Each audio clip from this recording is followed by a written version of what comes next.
belajar sehingga kita semuanya diberikan oleh Allah Subhanahu wa taala ilmu-ilmu yang bermanfaat. Allahumma amin. Sudah siap untuk belajar dengan Mariadi? Sudah. Mariadi absen terlebih dahulu. Ahmad Galuh Syahputra. Hadir. Angga Surya Saputra. Hadir. Angga Abimanyu. Hadir. Aska Mahardika. Hadir. Semuanya hadir ya? Hadir. Semangat untuk mengikuti pelajarannya Mariadi. Semangat. Mana semangat tuh? Ini semangat tuh. Coba semuanya berdiri dulu. Mariadi pengen membangun semangat kita dalam belajar, fokus kita dalam belajar, sehingga nanti dalam mengikuti pelajarannya Pak Riyadi, anak-anak semuanya dapat mengikuti dengan baik dan lebih fokus. Topo 1, topo 2, topo 3, topo 4, topo 5, topo fokus. Melihat, mendengar, mengingat, fokus. Tepuk tangan dulu kita. Silakan kembali duduk. Oke, terima kasih. Hari ini kita akan mempelajari, ini adalah materi yang baru ya, coding dan kecerdasan artifisial. Nah, apa itu coding dan kecerdasan artifisial? Nanti anak-anak akan Pak Riyadi jelaskan sedetail mungkin. Jadi mohon anak-anak nanti dapat mengikuti dengan baik. Jangan gojekan sendiri, jangan ngobrol sendiri. Dalam hal ini nanti Pak Riyadi dalam hal menyampaikan materi coding dan kecerdasan artifisial, nanti Pak Riyadi akan terfokus pada penyelesaian sebuah masalah dengan prinsip algoritma. Apa toh algoritma itu, nanti Pak Riyadi akan jelaskan karena ini adalah hal yang baru buat kalian. Maka tolong nanti anak-anak benar-benar memperhatikan. Siap? Siap. Tidak boleh gojekan, guyonan sendiri. Siap? Siap. Kalau ada yang gojekan sendiri, guyonan sendiri, nanti Pak Riyadi akan kasih hukuman. Setuju? Setuju. Oke. Ini perjanjian kelas, jadi harus ditepati. Oke? Kita akan belajar tentang coding dan kecerdasan artifisial (AI). Ya, tapi kita fokusnya pada berpikir komputasional dalam hal penyelesaian masalah dengan prinsip algoritma.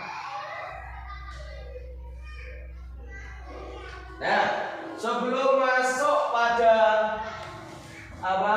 materi lebih dalam, Pak Riyadi mau tanya terlebih dahulu. Pernahkah anak-anak itu mendengar istilah materi coding dan kecerdasan artifisial? Sudah pernah apa belum? Belum. Oke. Karena ini adalah hal yang baru, maka Pak Riyadi yakin anak-anak juga belum tahu, belum paham dengan materi ini. Bahkan untuk mendengarkan kata-kata coding dan kecerdasan artifisial saja, mungkin anak-anak baru kali ini. Benar apa enggak? Benar. Oke. Namun ya nanti kita akan mempelajari lebih dalam lagi. Yang akan kita pelajari tadi adalah tentang menyelesaikan masalah dengan prinsip algoritma. Nah, hal ini terdapat di dalam pelajaran coding dan kecerdasan artifisial. Nah, dalam hal ini materi yang akan Pak Riyadi sampaikan ini mempunyai tujuan pembelajaran. Tujuan pembelajaran dalam materi ini adalah menerapkan prinsip berpikir algoritmik dalam pemecahan suatu masalah. Tujuan pembelajaran materi Pak Riyadi pada pertemuan hari ini adalah satu ini, menerapkan prinsip berpikir algoritmik dalam pemecahan masalah. Coba perhatikan.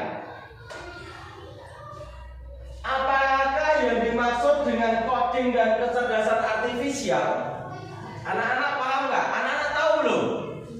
Belum. Oke. Perhatikan ya. Kemudian, apa yang dimaksud dengan algoritma? Sudah paham belum? Belum. Oke. Kalau sudah paham artinya sudah selesai. Pak Yati tidak akan menjelaskan lagi. Tapi kalau anak-anak belum paham, maka tolong ikuti pembelajaran ini dengan baik, dengan benar, agar nanti apa yang Pak Yati sampaikan saya lagi dapat anak-anak paham. Oke, kembali kepada coding dan kecerdasan artifisial. Apa yang dimaksud dengan coding dan kecerdasan artifisial? Sebenarnya dua hal ini adalah suatu hal yang berbeda. Dua hal ini adalah berbeda. Tapi kedua hal ini tidak bisa dipisahkan. Karena antara coding dan kecerdasan artifisial itu saling berhubungan. Coding itu adalah perintah untuk komputer agar bisa menjalankan tugas tertentu. Itu coding. Kode ya, kode perintah. Jadi nanti anak-anak akan sedikit bermain peran dalam hal ini. Jadi ada yang ada yang menyampaikan perintah, nanti ada yang berperan menjalankan perintah dari temannya yang melakukan atau memberikan coding. Jadi coding itu adalah perintah untuk komputer, atau bisa dikatakan perintah untuk robot, bisa juga ya. Yang mana agar itu bisa menjalankan tugas tertentu. Kalau komputer berarti kita memberikan kode, memberikan perintah. Misal kita mengetik, kemudian kita mau mencetak. Kita mengetik, terus kita perintah komputer kita untuk melakukan pencetakan. Kemudian kalau perintah kita benar, maka yang perangkat-perangkat yang kita perintah itu tadi pasti akan berjalan. Kalau coding atau perintah kita itu benar apa enggak? Masuk ya, paham ya, coding ya. Nah, kemudian kecerdasan artifisial. Ini adalah kecerdasan buatan yang dibuat oleh manusia agar mesin atau komputer ataupun robot bisa jadi itu bisa berpikir dan berjalan seperti layaknya manusia. Jadi bisa pikir, bisa berpikir. Kecerdasan artifisial ini bisa berpikir kayak seperti manusia, tapi ini bukan manusia. Contoh, kita buka Google, kita buka ChatGPT. Tahu ChatGPT? Tahu. Oke, ChatGPT itu kita sebagai manusia, ya kan, pengen tahu materi pendidikan agama Islam bab 1 kelas 6. Karena kita belum tahu, kita memberikan kode, memberikan perintah kepada ChatGPT, buatkan materi, ya kan? Terus kita cari. Kecerdasan artifisial nanti akan menyelesaikannya dengan menggunakan ChatGPT. Di situ dia akan tampil materi yang kita inginkan. Jadi dapat ditarik kesimpulan bahwa antara coding dan kecerdasan artifisial AI ini ada hubungannya. AI itu tidak bisa bekerja tanpa adanya coding, tanpa adanya perintah. Kamu cuma buka ChatGPT tapi kamu tidak memerintahkan. ChatGPT apakah bisa berjalan? Apakah dia tahu apa yang kamu mau? Tidak. Maka di sini hubungannya diantaranya satu, kecerdasan artifisial AI itu tidak akan bisa bekerja tanpa adanya perintah. Kemudian yang kedua, coding yang digunakan untuk membuat program AI belajar, berpikir, dan mengambil keputusan. Coding itu digunakan untuk membuat program AI belajar, berpikir, dan mengambil keputusan. Contohnya, nanti Pak Riyadi akan bermain peran dengan kalian.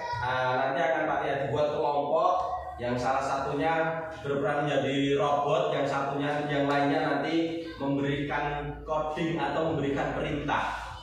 Kalau perintahnya itu benar, maka nanti robotnya akan bergerak sesuai dengan perintah apa yang diperintahkan oleh yang berperan nanti. Dan kemudian apa hasilnya nanti Pak Riyadi minta kalian presentasikan. Kita belajar seperti itu nanti. Oke ya, ini adalah hubungan coding dan kecerdasan artificial AI. Menurut kalian sangat berguna enggak coding dan kecerdasan artificial AI itu? Berguna ya? Karena gini, ketika kita tidak tahu sesuatu hal, kita bisa tanya, kita semuanya bisa tanya kepada AI ini, kepada AI. Cara membuat nasi goreng yang sedap, kita memberikan perintah kepada AI seperti itu, maka nanti juga akan dibuatkan itu. Kita jadi tahu, bisa membantu kita. Tapi ingat, hal ini tidak beserta-merta kita harus gunakan sepenuhnya, tidak. Dalam arti kalau kita ada pertanyaan kok langsung carinya di AI, nanti kita sendiri yang akan terjerumus dalam kebodohan. Kita harus berpikir terlebih dahulu. Setuju? Oke. Kita lanjut. Nah, dalam Pak Riyadi di awal menyampaikan berpikir komputasional, ya kan? Kita menyelesaikan masalah dengan berpikir algoritmi. Nah, dalam hal materi coding dan kecerdasan artifisial ini, ya, salah satunya ada berpikir komputasional. Ada 4 pilar yang dapat digunakan di situ. Yang pertama adalah decomposition, dekonstruksi atau pemecahan masalah. Kemudian pengenalan data. Kemudian abstraction. Paham nggak istilah-istilah seperti ini? Oke. Nanti yang terpenting, nggak usah menghafalkan, nggak apa-apa. Yang penting kalian paham. Yang keempat adalah algoritma. Yang akan kita gunakan nanti adalah yang keempat ini. Kita akan fokus kepada yang keempat ini. Pemecahan masalah dengan pola berpikir algoritma. Nah, perhatikan. Nah, di awal tadi Pak Riyadi bertanya sebagai pertanyaan pemantik, apa yang dimaksud dengan algoritma? Nah, ini mulai Pak Riyadi mohon konsentrasinya lebih ditingkatkan lagi. Ya. Apa yang dimaksud dengan algoritma? Algoritma itu adalah langkah-langkah. Langkah-langkah apa? Langkah-langkah yang digunakan untuk menyelesaikan suatu masalah. Jadi langkah-langkah atau prosedur, tata cara untuk menyelesaikan suatu masalah. Itu algoritma. Algoritma itu sifatnya jelas. Jelas dalam hal apa? Dalam menyampaikan instruksi, menyampaikan perintah, terstruktur. Sifatnya terstruktur, urut. Nggak bisa kalau dilewat-lewati, nggak bisa. Perhatikan contoh algoritma sederhana, dekomposisi. Program your past. Tujuannya apa? Ini mempunyai tujuan. Algoritma sederhana ini mempunyai tujuan. Tujuannya adalah untuk peserta didik belajar memecahkan tugas besar menjadi beberapa langkah kecil aktivitas yang dilakukan, guru meminta peserta didik menulis langkah-langkah detail untuk menggerakkan robot ke titik tertentu di kelas. Contoh. Nah, contoh, ini Pak Riyadi minta salah satu dari kalian. Mas Galuh, coba berdiri Mas. Berdiri di sini. Di situ. Menghadapnya ke utara. Agak mundur dikit. Oh. Nanti Pak Aryadi minta dari salah satu kalian untuk memberikan perintah kepada Mas Galuh ini berperan sebagai robot, ya. Pak Aryadi minta kepada Dimas. Pada Dimas, silakan maju.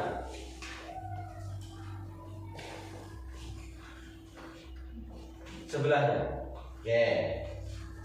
Pesanan ditanya tersebut seperti robot. Nanti ada yang menjadi robot, nanti ada yang menjadi seorang yang memberikan perintah. Dimasnya memberikan perintah. Guru menghubungkan konsep ini dengan menulis kode. Dalam coding sesungguhnya di mana setiap langkah kecil adalah bagian dari kode besar. Coba sekarang. Nah, Pak Riyadi punya gambar ini. Ini Pak Riyadi ibaratkan sebuah robot, Mas Galuh. Yang satu ini adalah seseorang yang bertugas memberikan coding atau memberikan instruksi atau memberikan perintah kepada robot. Yang kemudian Pak Riyadi minta satu lagi anak, Mbak Alim, bawa pensil, bawa pulpen, bawa buku, ya.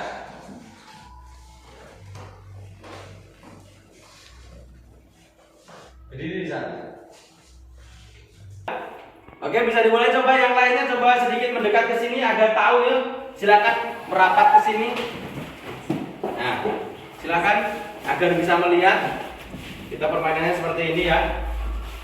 Jangan jadi jatuh. Silakan cari tempat yang enak agar bisa melihatnya. Di sini nggak apa-apa. Ya, silakan. Yang penting bisa melihatnya. Coba nanti Mas Dimas berperan sebagai ini ya, memberi perintah. Kemudian Mas Galuh ini sebagai robotnya. Kemudian Mbak Alim sebagai satu di sini, dia mencatat langkah-langkah untuk menyelesaikan problem atau perintah yang diberikan oleh Mas Dimas.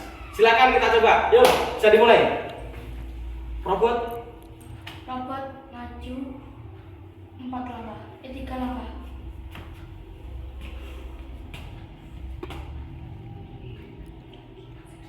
Terus berarti salah ya? Berarti salah. Masih benar, ini masih bisa berjalan. Terus kamu memberikan instruksi apa lagi? Belok kiri. Belok kiri. Robot sekarang maju. Maju. Tidak bisa. Benar. Benar robotnya, karena robot ini sudah punya data yang benar untuk sampai di tempat apa yang dituju. Robot ini sudah punya datanya. Dan si Dimas ini memberikan instruksi 3 langkah maju, kemudian belok kanan, kemudian disuruh maju lagi. Kenapa kok robot ini tidak bisa berjalan maju seperti perintahnya Dimas? Karena perintahnya Dimas ini salah. Inputnya salah. Sehingga robot ini tidak bisa output, tidak bisa menghasilkan gerakan. Karena di depannya ini tidak ada jalan. Maka harus kembali lagi. Nah, kembali lagi. Lakukan perintah lagi. Robot sekarang jalan 4 langkah. 2, 3, 4. Sekarang belok kiri. Belok kiri. Terus Maju 3 langkah. 1, 2, 3. Belok kanan. Belok kanan. Maju 2 langkah. Maju 2, 1, 2. Belok kanan. Belok kanan. Maju 1 langkah. Maju 1 langkah. Selesai? Selesai. Berarti perintahnya Dimas benar. Tepuk tangan untuk. Oke. Kemudian Mbak Alin tadi tugasnya apa? Mencatat. Dari start perintahnya maju berapa langkah tadi? 4 langkah. 4 langkah. Sudah ditulis? Nah, setelah maju 4 langkah, kemudian apa tadi? Belok kiri. Belok kiri. Kemudian apa lagi? Jalan 3 langkah. Jalan 3 langkah maju, ya kan? Terus apa lagi? Belok kanan. Belok kanan. Terus Maju 2 langkah. maju 2 langkah. Terus Belok kanan. belok kanan. Terus Maju 2 langkah. coba dipaparkan sini. Di sini, coba paparkan. Di sini, tengah sini. Silakan, kamu kembali sana. Untuk robot untuk menyelesaikan apa tadi? Robot untuk menyelesaikan Perintah mengambil. jalan 4 langkah, lalu belok kiri, lalu jalan 3 langkah, lalu belok kanan, maju 2 langkah, lalu belok kanan, maju 1 langkah, dan selesai. Oke, tepuk tangan. Coba silakan kembali duduk. Silakan kembali duduk. Ya. Paham ya maksudnya? Jadi anak-anak itu bisa memberikan instruksi yang kemudian diolah, yang kemudian nanti ada output, ada hasil. AI pun juga sama seperti itu. Kalian belajar menggunakan teknologi digital, semua itu tergantung pada perintah. Kalau perintah itu benar, maka teknologi digital itu akan menghasilkan sesuai dengan apa yang kita inginkan. Paham ya? Coba kita lanjut. Kita lanjutkan yang terakhir. Tadi penjelasan sudah, prakteknya juga sudah, ya kan? Sebelum Pak Riyadi memberikan asesmen, ada yang mau ditanyakan apa enggak? Sini. Paham ya? Oke.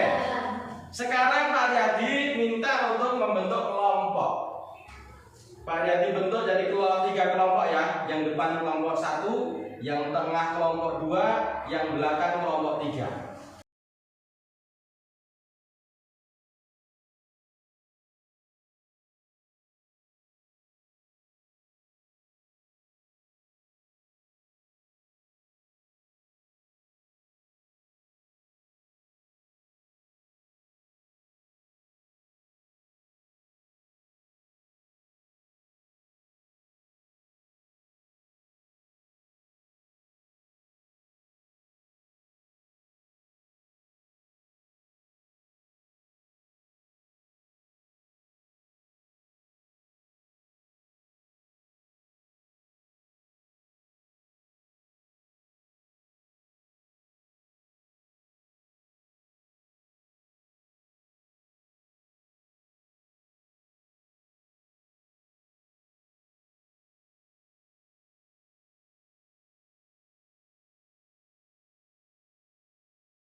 Kelompok kedua, nama Dimas Syakir, Jafar Azhar, Dimas Diatijama.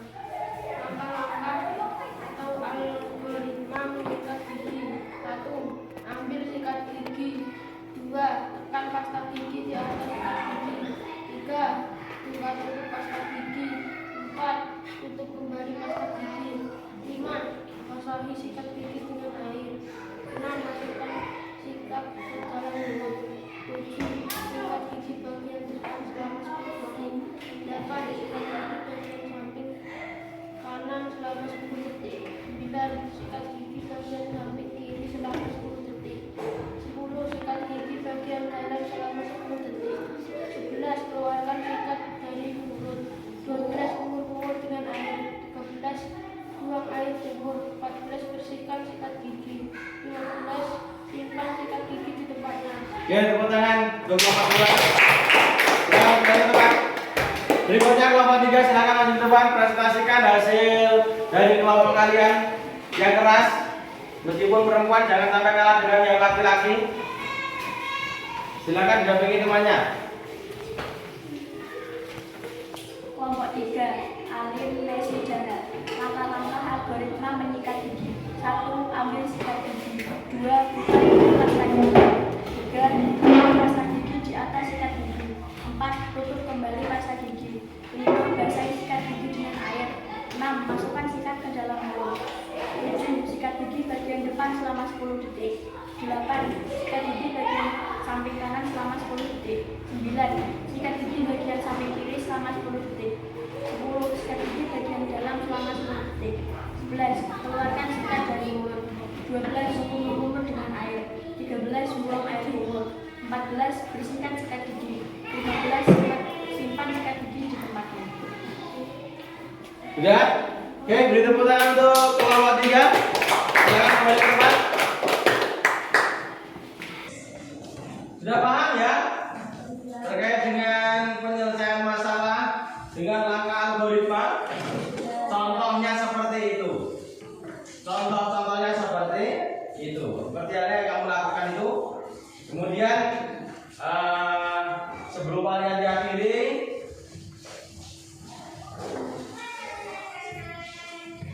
dalam pembelajaran kita hari ini, apa yang paling kalian ingat dari kegiatan algoritma tadi? Yang paling kalian ingat? Robot tidak bisa bekerja tanpa instruksi. Oke. Apakah kalian pernah menggunakan algoritma seperti ini tanpa sadar? Tentunya sering. Dalam kehidupan sehari-hari kita sebenarnya sering. Ya, kemudian, mengapa instruksi itu harus jelas dan berurutan? Oke. Kalau tidak jelas atau tidak berurutan, maka akan menjadikan atau menimbulkan kesalahan. Maka di situ langkah algoritma itu harus instruksinya memang benar-benar harus jelas dan berurut.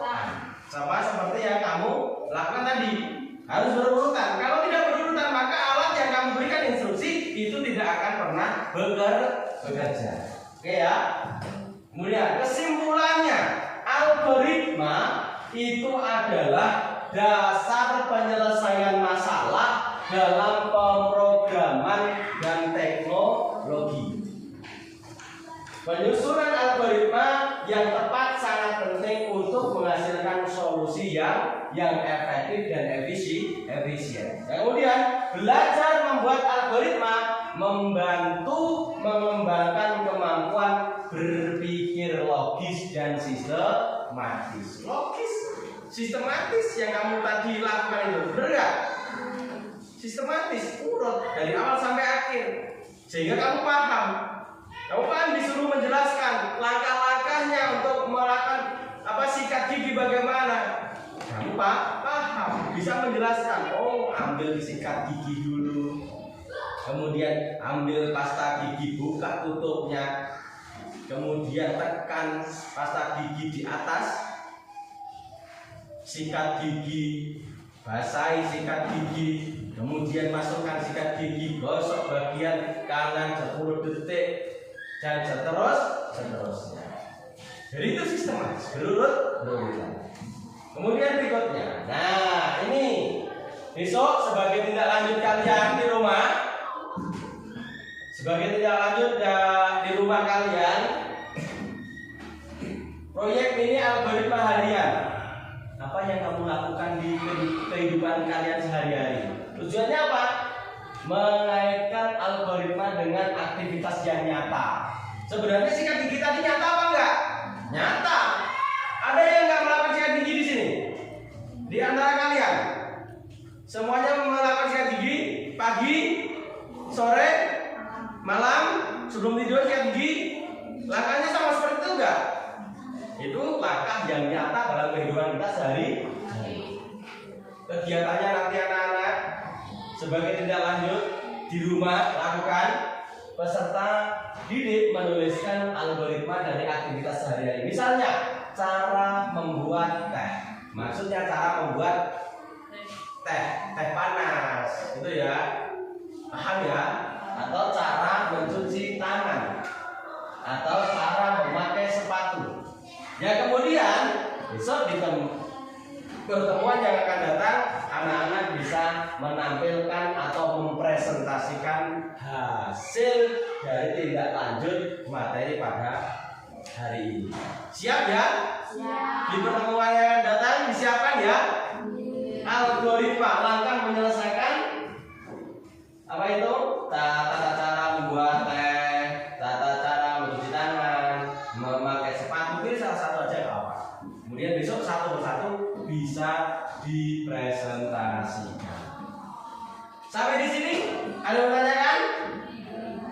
Kalau tidak ada, artinya materi ini sudah selesai, sudah sampai di tindak lanjut. Yang terakhir, kalau sudah tidak ada yang mau ditanyakan, terakhir mari dikemasi untuk peralatan kalian yang kemudian kita tutup dengan berdoa bersama. Silakan salah satu memimpin berdoa sebelum kita pulang agar dalam perjalanan pulang kita senantiasa mendapatkan perlindungan dan keselamatan dari Allah Tuhan Yang Maha Esa. Ya silakan salah satu memimpin berdoa.